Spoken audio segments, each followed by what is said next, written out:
सभी को जय हिंद।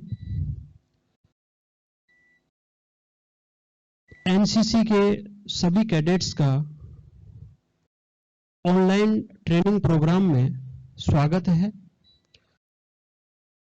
यह आप सभी जानते हैं कि कोविड-19 की प्रॉब्लम के चलते हुए फिजिकल क्लासेस नहीं हो पा रही हैं और सुरक्षा कारणों को ध्यान में रखते हुए ऑनलाइन ट्रेनिंग का प्रोग्राम चलाया जा रहा है, जिसके द्वारा जो एनसीसी कैडेट्स हैं वो अपनी अच्छी तैयारी कर सकें और जो राष्ट्रीय मूल्य हैं उन राष्ट्रीय मूल्यों के बारे में जान सकें, उनका पालन कर सकें।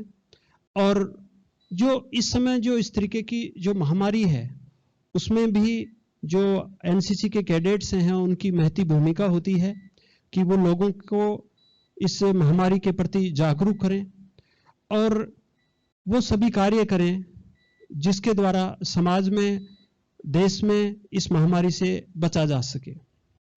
और ये आशा भी करते हैं कि सभी कैडेट्स सुरक्षित रहेंगे, मास्क का प्रयोग करेंगे, जैसा कि जो भी सरकार की गाइडलाइन है 2 गज की दूरी रखेंगे और बार बार साबुन से हाथ धोएंगे। इन सभी बातों को ध्यान में रखते हुए कोविड-19 है उससे अपने को बचाव करना है। इसके साथ ही जैसा कि आप जानते हैं कि जो ऑनलाइन ट्रेनिंग प्रोग्राम है जो अपना 24 अगस्त से स्टार्ट आज होने जा रहा है और उस प्रोग्राम में अलग अलग टाइम टेबल दे रखा है। प्रत्येक दिन अपने को उस हिसाब से क्लासें ज्वाइन करनी है। प्रत्येक डेज का एक अपना टॉपिक है, उस टॉपिक के अंदर आपको पीडीएफ जो है वो भी सेंड कर दी जाएगी और इसके अलावा जो भी बुक्स हैं कैडेट्स की वो बुक्स आपके मेल पर भेज दी जाएंगी, तो आप उनको भी स्टडी करते रहें। और इस प्रोग्राम में जैसे आज 24 अगस्त में जो ऑनलाइन ट्रेनिंग है उसका जो टॉपिक है वो है नेशनल इंटीग्रेशन, राष्ट्रीय एकता। तो आप सभी जानते हो कि राष्ट्रीय एकता एक किसी राष्ट्र का एक मूलभूत आवश्यकता होती है और कोई भी राष्ट्र बिना राष्ट्रीय एकता के रहना पॉसिबल नहीं है। यदि राष्ट्र एक शरीर है तो राष्ट्रीय एकता उसकी जान है और जब तक राष्ट्रीय एकता कायम नहीं रहेगी हम अपने देश को और अधिक सुदृढ़ नहीं बना सकते हैं। तो ये राष्ट्रीय एकता एक बहुत ही अच्छा विषय है। आज अपन इसके बारे में जानेंगे कि राष्ट्रीय एकता क्या होती है। और यहाँ पर राष्ट्रीय एकता में भी आज की जो ट्रेनिंग प्रोग्राम में 2 टॉपिक्स हैं। फर्स्ट है थ्रेट्स ऑफ नेशनल सिक्योरिटी, राष्ट्रीय एकता में बाधक तत्व। ऐसे कौन कौन से जो कारक हैं, एलिमेंट्स हैं जो राष्ट्रीय एकता में बाधा उत्पन्न करते हैं, राष्ट्रीय एकता को पूरी तरीके से कंप्लीट होने नहीं दे रहे हैं। तो ऐसे जो थ्रेट्स हैं उनके बारे में अपन स्टडी करेंगे और स्टडी करके अपन ये जानेंगे कि कौन कौन से कारक हैं जो हमें राष्ट्रीय एकता में बाधा पहुंचा रहे हैं, उनको अपन दूर करने का प्रयास भी करेंगे और राष्ट्रीय एकता को संजोए रखेंगे। दूसरा जो टॉपिक है यूनिटी इन डाइवर्सिटी। जैसा कि आप जानते हो कि भारत विविधताओं का देश है और बहुत सारी विविधताएं होते हुए भी, बहुत सारी डाइवर्सिटी होते हुए भी इनमें आज भी एकता कायम है। और एक विविधता में एकता, ये जो भारतवर्ष है उसकी एक फर्स्ट प्रायोरिटी है और ये एक इसका मुख्य गुण है। तो इन दोनों टॉपिक्स के बारे में आज आप सभी कैडेट्स हैं वो जानेंगे और सभी कैडेट्स हैं वो इस तरीके से जो राष्ट्रीय एकता है उस राष्ट्रीय एकता को बनाए रखने में अपना योगदान देंगे। तो इस टॉपिक के लिए हमारे जो कॉलेज के प्रोफेसर साहिबान हैं, प्रोफेसर डॉक्टर हेमेंद्र सिंह जी राठौड़, जो आप पॉलिटिकल साइंस के प्रोफेसर हैं और आप ये जो टॉपिक है इससे बहुत अच्छा इत्तेफाक रखते हैं। और तो मैं जानता हूँ, जहाँ तक मैं जान रहा हूँ कि प्रोफेसर साहब आपको बहुत ही अच्छी तरीके से एक्सप्लेन कर पाएंगे कि राष्ट्रीय एकता के बाधक तत्व कौन से हैं और यूनिटी इन डाइवर्सिटी क्या है। तो आप सभी डॉक्टर साहब से रूबरू होंगे। मैं डॉक्टर हेमेंद्र सिंह जी राठौड़ को आमंत्रित करता हूं कि वो आए और ऑनलाइन ट्रेनिंग्स में सभी कैडेट्स को ट्रेनिंग दें। आपका बहुत बहुत धन्यवाद।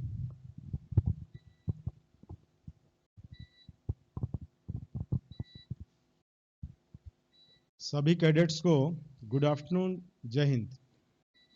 आज हम, जैसा कि अभी आपके एएनओ साहब ने बताया, ईश्वर चंद जी ने, कि आज हम यहाँ एक विशेष विषय, या जिसको कह सकते हैं कि जो पूरे एक राष्ट्र की जो आत्मा है, राष्ट्र की एकता, इस विषय के ऊपर आज हम बात करने वाले हैं। तो फ्रेंड्स, जैसा कि आप सब जानते हैं कि राष्ट्रीय एकता किसी भी राष्ट्र की शक्ति का यदि कोई सबसे बड़ा कारक है तो वो उस राष्ट्र की एकता है। हमने बचपन में खूब पढ़ा है कि आपने कहानियां पढ़ी है, एक लकड़ी है, उसको कोई भी तोड़ सकता है, लेकिन जब लकड़ियों का गट्ठर बांध दें हम, तो उसको कई लोग मिलकर भी नहीं तोड़ सकते हैं। राष्ट्रों की भी यही कहानी है। राष्ट्र निर्माण का जो सबसे प्रभावशाली तत्व है, राष्ट्र निर्माण का जो सबसे अनिवार्य और प्रभावशाली, हम जिसको एक महत्वपूर्ण तत्व मानते हैं, वो है किसी भी राष्ट्र की एकता। हर राष्ट्र का डेवलपमेंट, उस राष्ट्र की प्रतिष्ठा, उस राष्ट्र की शक्ति इस बात पर निर्भर करती है कि उस राष्ट्र के नागरिकों में एकता कितनी है। अन्य संसाधन कम भी हैं तो भी राष्ट्र अपनी एकता के माध्यम से आप देखते हैं कि विकास के उन शिखरों तक पहुंच जाते हैं जहां तक लोग कल्पना भी नहीं कर सकते। आपने यदि एग्जाम्पल हम देखना चाहें तो दूसरे विश्व युद्ध के बाद में जापान जैसे राष्ट्र का एग्जाम्पल हमारे सामने है, जहां केवल वहां के नागरिकों की एकता ने आज जापान को फिर से महाशक्तियों के बीच में लाके खड़ा कर दिया है। हम स्वयं अपनी बात करें तो 1947 में आजाद हुआ भारत आज विश्व के अग्रणी महाशक्तियों में सबसे आगे खड़ा है। अनेक चुनौतियों को बड़े आराम से हंसते हंसते पार करते हुए अपनी प्रगति के पथ पे आगे बढ़ रहा है।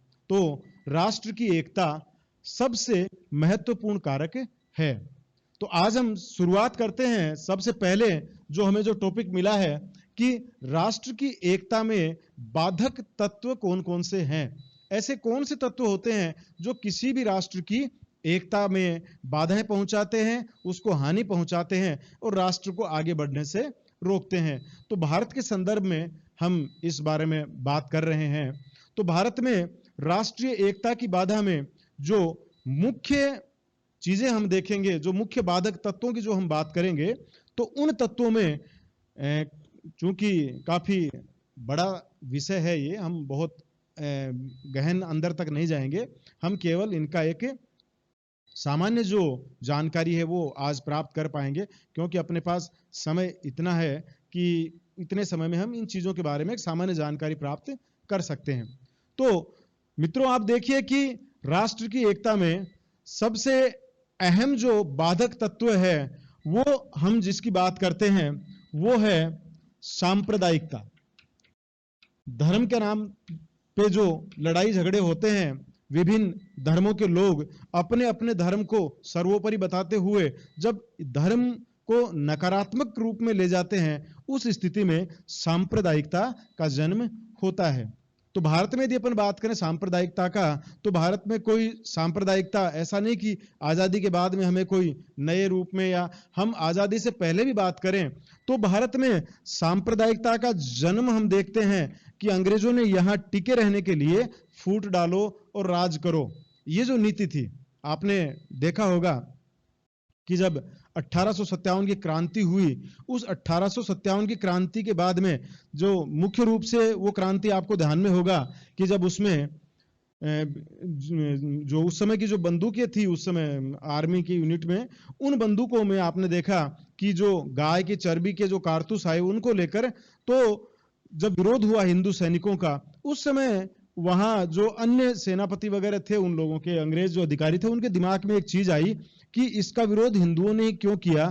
वहां एक दिमाग में, उनके जहन में ये बात आ गई कि भारत में हिंदू और मुस्लिम ये भी विचारधाराएं अलग अलग हैं, और यदि इसको आधार बनाया जाए तो ये आपस में लड़ते रहेंगे और हम आराम से शासन करेंगे। तो अंग्रेजों की फूट डालो और राज करो की जो नीति थी उसका परिणाम भारत में सांप्रदायिकता के रूप में कन्वर्ट हुआ। और आगे आप चल के देखें कि हमने इसकी एक बहुत बड़ी कीमत चुकाई, जहां द्विराष्ट्र सिद्धांत के तहत हमें हमारे भारत को ही एक दूसरे भाग में और कन्वर्ट करना पड़ा। और आप देख रहे हैं कि आज एक पाकिस्तान का निर्माण उस विचारधारा के आधार पे हुआ। 1947 के बाद में भी जब देश आजाद हुआ तो भारतीय संविधान में हमने धर्मनिरपेक्षता को अपनाया कि भारत में सभी धर्म हैं उनको समान अवसर दिए जाएंगे।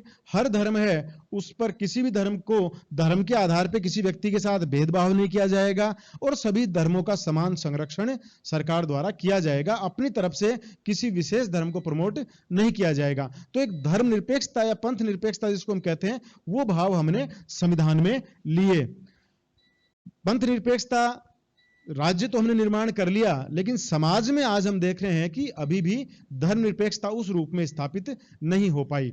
आज भी हम देखते हैं कि अनेक बार धर्म के नाम पर कुछ जो लोग हैं, जो जिनको आप धर्म के अंधानुकरण करने वाले लोग कह सकते हैं या धर्मांध जो व्यक्ति कह सकते हैं या कट्टरपंथी जो होते हैं हर धर्म के, वो सारे धर्म के लोग हैं, वो आज भी धर्म के नाम पर अपना महत्वपूर्ण स्थान बनाए रखने के लिए अनेक बार ऐसी स्थितियां पैदा कर देते हैं कि संघर्ष हमें देखना पड़ा है। दंगों के रूप में भी वो कन्वर्ट हुआ है। तो आज भी भारत की राष्ट्रीय एकता में एक बहुत बड़ी कोई बाधा है, तो वो बाधा हमारे सामने सांप्रदायिकता दिखाई देती है।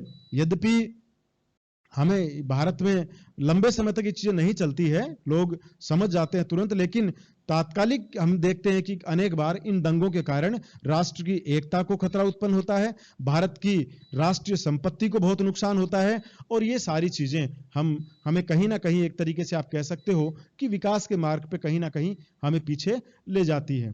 तो राष्ट्रीय एकता में सबसे बड़ा बाधक तत्व ये है। और वर्तमान में आप देख रहे हैं कि ये अब बड़ा संवेदनशील मामला इसलिए बन गया है कि आज हर व्यक्ति सोशल मीडिया से जुड़ा हुआ है। आज हर व्यक्ति है वो फेसबुक पे है, ट्विटर पे है, व्हाट्सएप ग्रुप्स इनके बने हुए हैं।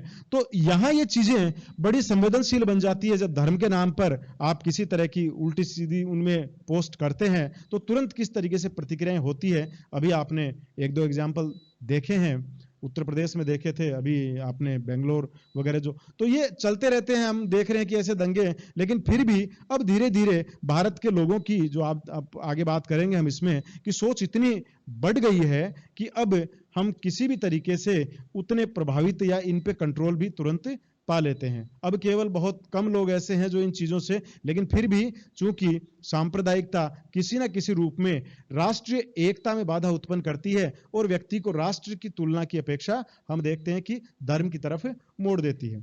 अगली बात हम करें तो भारत की राष्ट्रीय एकता में जो अगला जो एक बाधक तत्व है वो आता है जातिवाद। जातिवाद भी भारत में राष्ट्रीय एकता में बाधा उत्पन्न करता है। यहां देखिए आप, राष्ट्रीय एकता कोई जरूरी नहीं कि हम उसको किसी प्रत्यक्ष रूप से, यदि हमारे मस्तिष्क में भी कहीं राष्ट्र की तुलना में कोई दूसरी चीज आ जाती है, जब हम उसको प्राथमिकता दे देते हैं, तो वो भी कहीं ना कहीं राष्ट्रीय एकता में बाधा उत्पन्न करती है, वो भी कहीं ना कहीं राष्ट्र को पीछे ले जाती है। तो ये भी एक समस्या क्रिएट करती है कि वो मस्तिष्क को भी किसी तरीके से इधर उधर डाइवर्ट नहीं करे। तो भारत में आपको पता है कि प्राचीन काल में जो एक सिस्टम बना हुआ था, हम देखते हैं राजनीति विज्ञान में आपने पढ़ा है और सामाजिक जो समाज शास्त्र है उसमें आपने पढ़ा होगा कि वर्ण व्यवस्था के तहत भारत में कई कार्य कर्म के आधार पर कई जातियों का विभाजन किया गया और धीरे धीरे वो कर्म के स्थान पर जन्म में कन्वर्ट होती गई और वो स्थायी जातियां बनती गई और आगे चल के उनमें उच्च जाति, निम्न जाति, कई तरह के भेद कुछ लोगों द्वारा डाल दिए गए। और वो भेद जब भी डाले गए, वो चीज कहीं ना कहीं राष्ट्र की एकता में बहुत बड़ी बाधा डालती है। और आगे चल के इसका एक विकट रूप तब आया जब इनको कहीं इनका राजनीतिकरण भी कर दिया गया। जाति के आधार पे कई, जैसे मान लीजिए टिकटों का वितरण है और ये चीजें जैसे जैसे आती गई, जातिवाद का जैसे राजनीतिकरण हुआ, ये चीजें और भी बढ़ती गई। तो कहीं ना कहीं ये भी राष्ट्र की एकता में बहुत बड़ी बाधा के रूप में हमारे सामने आई है। अगली जो हम बात करें राष्ट्रीय एकता में बाधक तत्वों की, तो भारत में भाषावाद भी एक कहीं हम देखते हैं कि एक बाधक तत्व के रूप में हमें दिखाई देता है। हिंदी भारत की राष्ट्रभाषा है, तो जब राष्ट्रभाषा के रूप में इसे स्थापित कर दिया गया था 1962 में, इसे चारों तरफ ये किया भाई हिंदी में काम होने हैं, तो भारत में दो भागों में बंट गए, एक गैर हिंदी राज्य और एक हिंदी राज्य। तो गैर हिंदी राज्यों ने यह मानते हुए कि हिंदी उनके ऊपर थोपी जा रही है, उन्होंने इसका विरोध करना शुरू कर दिया। और जैसे ही विरोध करना शुरू किया, जो हिंदी भाषी लोग थे वो इसके समर्थन में उतर के आ गए, और कई हमने देखे हैं कि भाषा के आधार पर कई प्रकार की समस्याएं भारत में हमने इतिहास में आप पढ़ोगे कि हमने झेली है, ठीक है। और उसके बाद में भाषा के आधार पे कई राज्यों का निर्माण हुआ, और आज भी हम देखते हैं कि कई जगह हिंदी गैर हिंदी को लेकर छोटे मोटे विवाद चलते रहते हैं। यद्यपि हिंदी को भी हमने राष्ट्रभाषा बनाया, लेकिन उसके बावजूद हमने ये तय कर दिया कि भाई ठीक है, जहां हिंदी के साथ साथ अंग्रेजी भाषा भी उसके साथ कार्यालय वगैरह में उपयोग में ली जाएगी। लेकिन आज भी हम देखते हैं कि कई विभाग ऐसे हैं जिनमें जो पत्र आते हैं वो अधिकांश आपको सारा पूरा डॉक्यूमेंट जो है वो पूरा का पूरा ही आपको अंग्रेजी में देखने को मिलता है। तो ये एक समस्या भाषा के आधार पे हमने देखा है। कई इनके माध्यम से दंगे हुए जब भाषा के नाम पे, और एक तरीके से कई जैसे आप देखेंगे भाषा के आधार पे आंध्र प्रदेश वगैरह ये जो राज्य इनका निर्माण हुआ, तो ये सारे अलग अलग जो थे, तो ये भी राष्ट्रीय एकता में बाधा उत्पन्न करते हैं। उससे अगली बात हम जब करें तो वो आती है राष्ट्रीय एकता में बाधक तत्व में, वो आता है क्षेत्रवाद। क्षेत्रवाद से क्या तात्पर्य है? क्षेत्रवाद का मतलब यह है कि जब आप राष्ट्र के स्थान पर अपने क्षेत्र को प्राथमिकता देनी शुरू कर दें। समझ गए आप इस चीज को?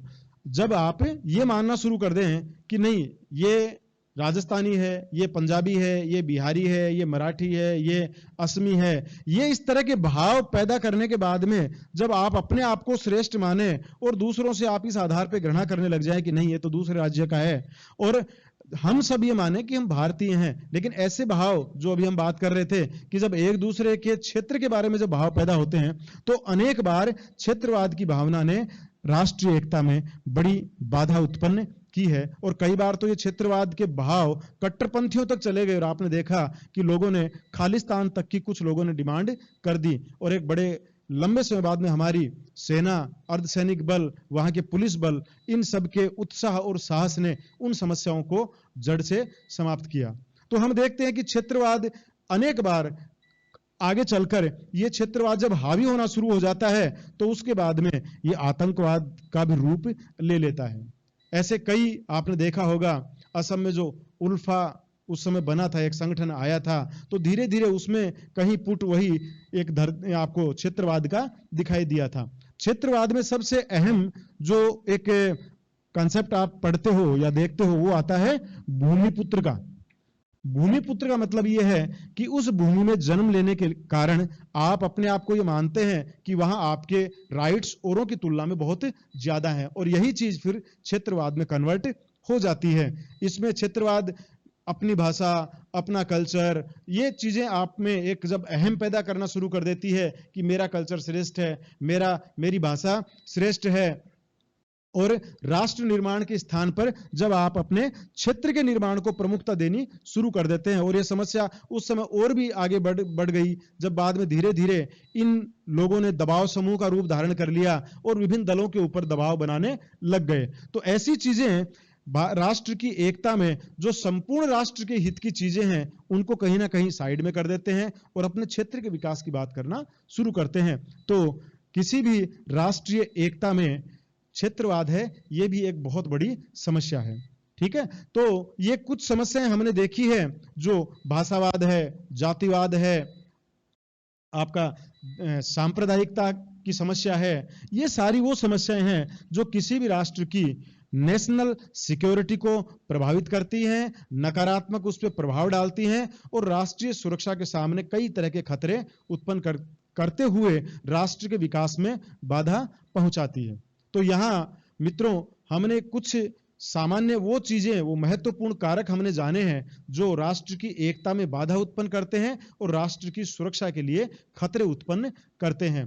तो हमें इन सारी चीजों से दूर रहना है, और केवल दूर रहने का मतलब यह है कि इन चीजों में इन्वॉल्व नहीं होना है, बल्कि इनमें जहां भी हमें कहीं दिखाई दे ये चीजें कि हमें इनमें हमारा बड़ा रोल है, यूथ का बहुत ज्यादा रोल है, हम हमेशा नेशन बिल्डिंग का काम करें, राष्ट्र निर्माण का काम करें। जहां भी हमें कहीं ऐसी चीजें दिखाई देती है, ऐसे तत्व दिखाई देते हैं, हमें उनका विरोध करना चाहिए। लोगों को सही शिक्षा, सही जागृति है वो लोगों तक पहुंचाई जानी चाहिए। तो हमने पहला जो भाग है नेशनल इंटीग्रेशन का वो देखा है, थ्रेट्स ऑफ नेशनल सिक्योरिटी, राष्ट्रीय सुरक्षा के सम्मुख जो हमारे खतरे हैं उनमें सांप्रदायिकता, भाषावाद, जातिवाद देखा है। और एक जो बहुत बड़ा खतरा पिछले कुछ समय से देश की आजादी के बाद से ही हम देख रहे हैं वो है उग्रवाद, या उसके भी कई स्वरूप हमें दिखाई दे रहे हैं। जैसे भी आपने देखा होगा कि लगभग 12-13 स्टेट हैं वो नक्सलवाद की भी चपेट में आ गए थे। तो ये वो लोग हैं जो ऐसी लोग जिनको दूसरे राज्यों की विचारधाराओं ने प्रभावित करके कुछ छोटे मोटे उनको संसाधन उपलब्ध करा के उनके अंदर राष्ट्र के विरोध में एक भावना फैला दी। और आज वो लोग भारत के होते हुए भी हम देखते हैं कई बार राष्ट्र के जो प्रशासनिक तंत्र है उसके विरोध में हथियार लेके खड़े हो जाते हैं लोगों के प्रभाव में आकर। तो अब हम देख रहे हैं कि धीरे धीरे कई ऑपरेशन नक्सलवाद और आतंकवाद के विरोध में चलाए गए हैं। आज भी जम्मू कश्मीर जैसे क्षेत्र हैं वहां आप देखें कि आतंकवाद धीरे धीरे हमारी सेना, पैरामिलिट्री फोर्सेस, इन सब के लगातार प्रयासों से आज आतंकवाद और इन पे लगभग धीरे धीरे कंट्रोल होता आ रहा है। ये हमारा पिछले पूरे आजादी के बाद से लगातार सेना और पैरामिलिट्री द्वारा किए गए प्रयास या इनका एक तरीके से रिजल्ट अब सामने आने लग गया है। तो हमारी इन जितनी भी ये नेशनल सिक्योरिटी के सामने जो समस्याएं हैं, हम ऐसा नहीं है कि इन समस्याओं से हम कोई पीछे हट गए हैं, इन समस्याओं का हम डटकर मुकाबला कर रहे हैं। हमारी सेनाएं 24 घंटे अलर्ट है। आंतरिक सुरक्षा और बाह्य सुरक्षा दोनों जगह हमारी पुलिस फोर्स है, हमारी सेना है, पैरामिलिट्री फोर्सेस, होमगार्ड्स वगैरह, हमारे अधिकारी वगैरह, ये सारे के सारे जितने भी प्रशासनिक अधिकारी हैं, हर अधिकारी, हर व्यक्ति, जवान से लेके सारे के सारे नेशनल सिक्योरिटी के लिए बिल्कुल तत्पर खड़े हैं। और यही कारण है कि इतनी समस्याएं हमारे सामने आने के बावजूद भी आज हम पूरे विश्व के सामने डट के न केवल खड़े हैं बल्कि महाशक्ति के रूप में उभर के सामने आए हैं। ठीक है,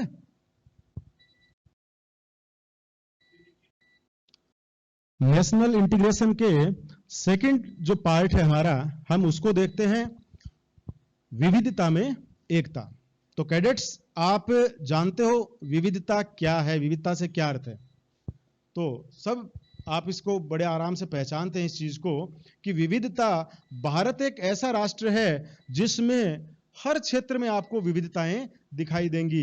आप कश्मीर से कन्याकुमारी तक, गुजरात से नागालैंड तक चले जाइए, ये सारी जब चीजों में जाएंगे यहां हम देखते हैं कि कल्चर बदलते हैं, भाषाएं बदलती है, रहन सहन, खान पान, सब चीजें आप देखेंगे कि ये बदलती जाती हैं, विविधताएं होती जाती हैं। भारत एक ऐसा राष्ट्र है जिसमें आप देखिए हिंदू, मुस्लिम, सिख, ईसाई, जैन, बौद्ध, हर संप्रदाय को मानने वाले, अपने मतों को मानने वाले लोग यहाँ निवास कर रहे हैं। इतने हमारे यहाँ कितनी संस्कृतियां निवास करती है। मुगल यहाँ आए, हमने पाश्चात्य संस्कृति, हमारे यहाँ मूल हमारी जो संस्कृति, भारतीय संस्कृति, प्राचीन संस्कृति वो यहाँ है, लेकिन सबको आत्मसात करते हुए हम देखते हैं कि इन सब के साथ भारत अपना लगातार विकास कर रहा है। तो भारत में इतने धर्मों का निवास है, इतने संस्कृतियों का निवास है, तरह तरह के आप देखिए कि भारत में भाषाएं हैं, इतनी जातियां भारत में निवास करती है, इतने तरह तरह के भारत में प्रांत हैं, अमीर, गरीब, शिक्षित, अशिक्षित, हर तरह के आप देखेंगे कि भारत के हर स्थिति में खूब विविधताएं भारत में हैं। इन विविधताओं के बावजूद भी हम ये देखते हैं कि ये हमने थ्रेट्स की बात की अभी, लेकिन ये बाधक तत्व भी भारत को कहीं भी हिला नहीं पाए, भारत को विकास के मार्ग पे भारत को रोक नहीं पाए। और इसका सबसे बड़ा कारण यही है कि भारत में विविधता में एकता है। निश्चित रूप से हम ये कह सकते हैं कि ये सारे फूल रंग बिरंगे हैं, लेकिन भारत इतना बड़ा बाग है कि इन सारे रंग बिरंगे फूलों से वो बाग महक रहा है, उसे कोई समस्या नहीं आ रही है। यदा कदा छोटी मोटी समस्याएं भी आई है तो भारत ने हंसते हंसते उनका बड़ा आराम से सामना किया है। हमारे बहादुर जवान जो हैं, हमारी बहादुर सेना, पुलिस, अर्धसैनिक बल जो लोग हैं, इन लोगों ने बड़े आराम से और बड़ी मुस्तैदी के साथ उन समस्याओं को भी दूर करके इस भारत की राष्ट्रीय एकता को बनाए रखने में अहम भूमिका अदा की है। भारत का जो आम जन है वो भी आज भारत को, आप जब भी देखिए कि चाहे मत अलग अलग हो सकते हैं, विचार अलग अलग हो सकते हैं, लेकिन जब भी कभी आवश्यकता पड़ी है, ऐसे खूब मौके आए हैं जब भारत के सारे लोग एक हो जाते हैं। आपदा के समय आप देखिए, कहीं भी कोई विपत्ति कभी भी भारत के सामने आती है, उस समय पूरा भारत एक सुर एक साथ खड़ा मिलता है। अभी आपने जस्ट थोड़े दिन पहले ही देखा है, जब शुरुआत हुई थी कोविड-19 की, उस समय जब भारत में लॉकडाउन हुआ था, तो आपने देखा कि केंद्र और राज्य सरकार की गाइडलाइनों को अनुरूप जो लॉकडाउन था, उस समय पूरे भारत के हिंदू, मुस्लिम, सिख, ईसाई, जैन, बौद्ध, हर जाति, हर धर्म, प्रत्येक व्यक्ति इन केंद्र और राज्य सरकारों के साथ खड़ा रहा। और आप देख रहे हैं कि किस तरीके से पूरे राष्ट्र ने, इतने बड़े राष्ट्र ने विविधता होते हुए भी एक साथ, जैसा इन लोगों ने कहा, जैसा हमें सरकारों ने सजेस्ट किया, वैसा हम लोगों ने करते गए। तो ये भारत की एकता को प्रकट करती है, ये कहलाती है भारत की विविधता में एकता। यहां अलग अलग धर्म हैं, हर धर्म के अलग अलग संस्कृतियां हैं, लेकिन उसके बावजूद भी आप देखिए कि यहाँ की गंगा जमुना जो महजब ये है, हमारी जो एक संस्कृति है, उस संस्कृति में कहीं भी हमें आज तक कोई समस्या नहीं आई है। हर यहाँ धर्म आपका अलग है, जाति अलग है, संस्कृति अलग है, लेकिन उसके बावजूद भी आप देखिए कि यहाँ जब दीपावली होती है तो हिंदू, मुस्लिम, सिख, ईसाई, जैन, बौद्ध सब मिलकर रोशनी करते हैं। होली में सारे धर्मों के लोग, सारी संस्कृतियों के लोग रंगों में सरोबार होते हैं। तो जब ईद आती है तो सब एक दूसरे को गले मिलकर एक दूसरे को बधाई देते हैं। आप देखिए सिखों के त्योहार लोहड़ी को आज हर पूरे देश में सब जगह मनाया जाता है। मतलब हर धर्म के जितने भी त्योहार हैं, आज हम ये नहीं देखते कि ये किस धर्म का है, हर व्यक्ति को हम उस धर्म के जो भी मिलने वाला है, उस धर्म के सबको हम शुभकामनाएं प्रेषित करते हैं। तो ये भारत की विविधता में एकता है। भारत के लोगों का हृदय इस मामले में बड़ा विशाल है कि उन्होंने हर संस्कृति को बड़े प्रेम से अपनाया है, और न केवल अपनाया है बल्कि उसे पूरा सम्मान भी दिया है। तो ये विविधता में एकता के कारण ही आज हमारा राष्ट्र विश्व के शक्तिशाली राष्ट्रों में अग्रणी स्थिति में खड़ा हुआ है। आज हम बड़ी बड़ी चुनौतियों को, चीन जैसी महाशक्तियों को आज हम टक्कर दे रहे हैं। चीन जैसी महाशक्तियां, इधर आप देखिए अनेक, जब भारत के खिलाफ पाकिस्तान ने आंख उठाने की कोशिश की, हर बार हमने उसको शिकस्त दी। और सबसे बड़ी चीज ये है कि पूरे भारत में उस समय आप देखेंगे कि हर व्यक्ति आत्मा से उस समय पूरे राष्ट्र के साथ जुट जाता है। राष्ट्र के हर सेना और पुलिस बल का साहस बढ़ाता है। तो ये भारत की विविधता में एकता है। भारत में अनेक भाषाएं हैं, लेकिन फिर भी आप देखिए, ये कहा जाता है कि भारत में भाषाएं अनेक है पर भाव एक है। जाति, धर्म, संस्कृति अनेक हैं, किंतु उन सब की आत्मा एक है। खान पान संस्कृति अनेक है, लेकिन मानवता और राष्ट्र प्रेम एक है। तो मित्रों, आज आप देखिए कि हम उस उच्च कोटि की संस्कृति में निवास करते हैं जहां राष्ट्र को जब भी आवश्यकता होती है हम सारे एक खड़े होके मिलते हैं। कोई जाति भेद नहीं, कोई धर्म का भेद नहीं, कोई संस्कृति का भेद नहीं, कोई खान पान का भेद नहीं। सब लोग बिना किसी भय के उत्साह पूर्वक राष्ट्र की एकता के लिए तैयार खड़े मिलते हैं।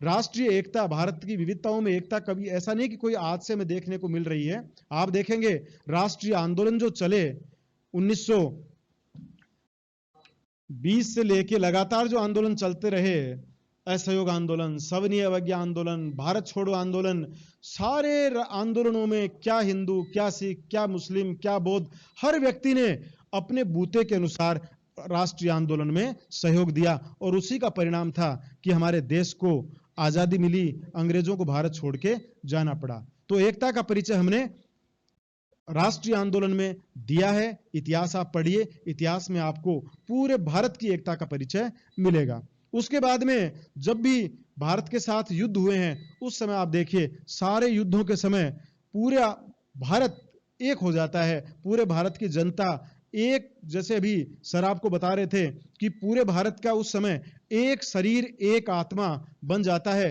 और एक सुर में प्रत्येक व्यक्ति बात करता है। हर व्यक्ति की आत्मा में केवल एक ही आवाज होती है कि भारत विजय हो, और उसको जो भी उसके लायक कोई योगदान है उसके लिए वो तैयार रहता है। भारत के लोग कभी भी अपनी राष्ट्रीय एकता पर उन्होंने कभी संकट आने नहीं दिया।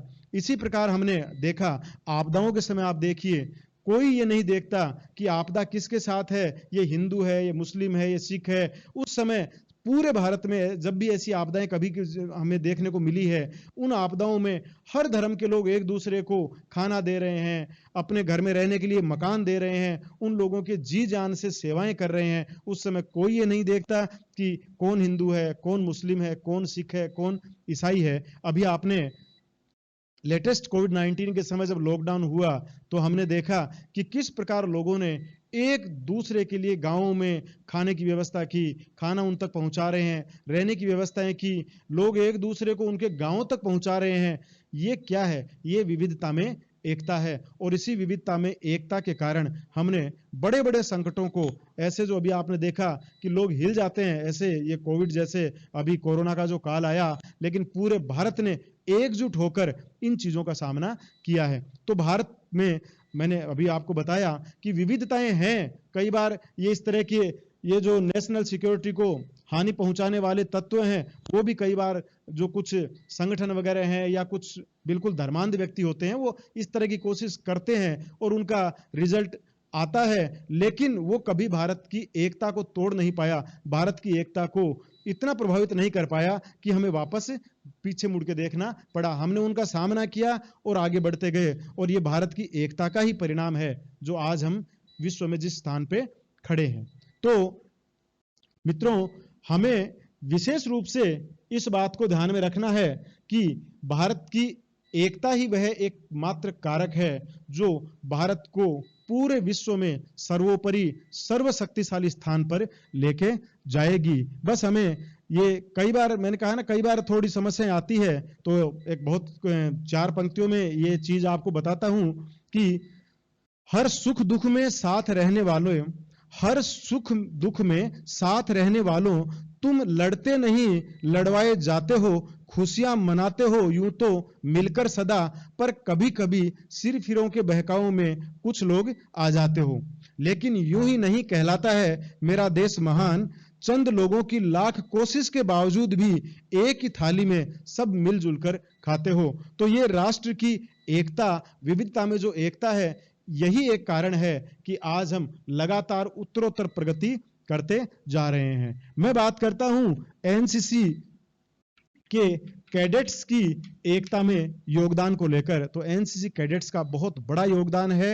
एनसीसी कैडेट के आपके जो इंटीग्रेट जो कैंप चलते हैं, एनआईसी कैंप जो आपके होते हैं, किस प्रकार आप एक दूसरे की संस्कृति को जानते हो, एक दूसरे को अपनी संस्कृति से परिचय करवाते हो, एक दूसरे की भाषा उनको जानना पहचानना, उस कल्चर को, ये बहुत बड़ा कार्य है। एनसीसी के माध्यम से राष्ट्रीय एकता, एक क्षेत्र की संस्कृति, खान पान, रहन सहन, उनके बारे में जानना, कितनी चीजों का आदान प्रदान होता है और उन चीजों को फिर आप समाज में आके बताते हो, ये राष्ट्रीय एकता को बढ़ावा देने वाले कारक हैं। मित्रों, एनसीसी कैडेट्स का अभी कोविड-19 के समय मैंने देखा कि एनसीसी कैडेट्स बिल्कुल हर जगह एकदम मुस्तैदी से खड़े रहे और पुलिस के बराबर कार्य, यहां जब भी वो देखे बच्चे कुछ फोटोज भेजते थे, हम उनको देखते थे, अखबारों की जो न्यूज पढ़ते थे, तो उस समय हमारा बिल्कुल सीना चौड़ा हो गया, क्योंकि मैं स्वयं एनसीसी में पूर्व कैडेट रहा हूं, इसलिए बेहतरीन तरीके से जानता हूं कि किस प्रकार एनसीसी का जज्बा, किस तरीके से निस्वार्थ भाव से इन लोगों ने लोगों के बीच में जाके, जब लोग इतने भयभीत थे, उस समय उन लोगों के बीच में आप गए, आपने उनका उत्साह बढ़ाया, जहां जिनको आवश्यकता पड़ी आपने वहां उनकी हेल्प की। ये बिल्कुल आप सभी इसके लिए बधाई के पात्र हैं, पूरी एनसीसी इसके लिए बधाई का पात्र है, जिसने जब आपदा जब आई उस समय अपने जी जान से सभी लोगों ने इस आपने अपना जितना योगदान हो सका वो सारा योगदान आपने दिया। और अब भी एनसीसी कैडेट्स की आगे भी ये जिम्मेदारी है कि वो नेशनल इंटीग्रेसी, जो राष्ट्रीय एकता है, इसको बनाए रखने में अपना महत्वपूर्ण रोल अदा करें। आप जहां भी कहीं देखें सोशल मीडिया पे इस तरह की चीजें आती है, आप उनको कभी आगे नहीं बढ़ाएं, शेयर नहीं करें उन चीजों को, न उनको शेयर भी नहीं करें, और उन चीजों पे जो सही व्यूज हैं वो आप लोगों को बताएं। जहां भी कहीं आपको लगता है कि धर्म के नाम पे, जाति के नाम पे, भाषा के नाम पे या क्षेत्र के नाम पे किसी प्रकार का भेदभाव हो रहा है, तो वहां आप अपना सकारात्मक रोल अदा कीजिए, लोगों की भावनाओं को आप परिवर्तित करिए। और उसके अलावा जितना भी राष्ट्र की एकता में जो कुछ आपसे संभव हो पाता है वो सारा काम आप करिए, क्योंकि पूरा राष्ट्र यूथ के ऊपर टिका हुआ है। यूथ जैसा आपका आचरण होगा वैसे ही राष्ट्र की दिशा तय होती है। तो एनसीसी एक बेहतरीन माध्यम है युवाओं में राष्ट्र प्रेम पैदा करने का, राष्ट्रीय एकता पैदा करने का, मनोबल, लीडरशिप, आप जो डिसीजन मेकिंग की जो ये है, कम्युनिकेशन बेहतरीन, एक दूसरे की संस्कृति को जानना, आदान प्रदान करना, ये सब आपको एनसीसी उपलब्ध कराता है। तो एनसीसी के जितने भी कार्यक्रम हैं उनको आप दिलो जान से देखें, सुने, उनको क्रियान्वित करें, समाज में उनका जो एनसीसी के माध्यम से जो अच्छे मैसेजेस हैं वो आप समाज तक पहुंचाएं। और जहां भी आपके कहीं भी एनसीसी के माध्यम से आपकी जहां कहीं भी समाज को आवश्यकता हो, आप उस समय तत्काल उत्साहपूर्वक उन कार्यों को करें, तभी हमारा एनसीसी लेना सार्थक है। और इस तरह के ये जो प्रोग्राम्स आप चलाए गए हैं एनसीसी के द्वारा, ये बहुत ही शानदार प्रोग्राम है, ताकि आप इनको जान पाएं। राष्ट्र एकता में जो निर्माणकारी तत्व हैं, भाषा है एकता में जैसे बढ़ावा देती है, जाति धर्म ये राष्ट्र को एक भी करते हैं। कोई भी धर्म आपको ये नहीं सिखाता है कि वो विरोध करना, या कोई भी धर्म ये नहीं कहता है कि आप एक दूसरे को नीचा दिखाएं। हर धर्म आपको प्रेम सिखाता है, हर जाति आपको प्रेम सिखाती है, मानवता की बात कहती है। तो ये सारी चीजें हम ध्यान में रखें, हमारे राष्ट्र को हम सर्वोपरि रखें, हम छोटी छोटी चीजों में नहीं पड़ें। क्षेत्रवाद, भाषावाद, जातिवाद, इनके संकीर्ण विचारों से निकलकर हम इनके उदार जो विचार हैं उनको अपनाएं और इनका प्रचार प्रसार करें। ये मेरी आपसे अपेक्षा है। सभी कैडेट्स को धन्यवाद जो आपने ये सुना। जय हिंद।